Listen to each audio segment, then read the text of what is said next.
everyone, this is Osama, and today I want to share my experience with you.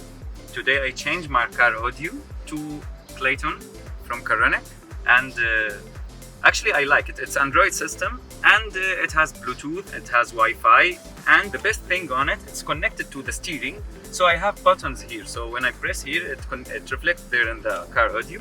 And actually I like it, especially on YouTube and the videos. So sometimes if you like to watch a movie or something on the car, actually for me it's a very nice experience, and I refer everyone to try it. And thank you very much.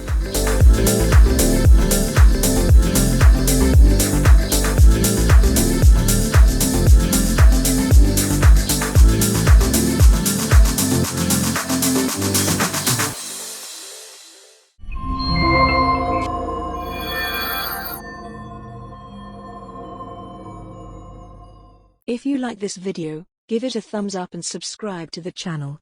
Stay tuned for the next video.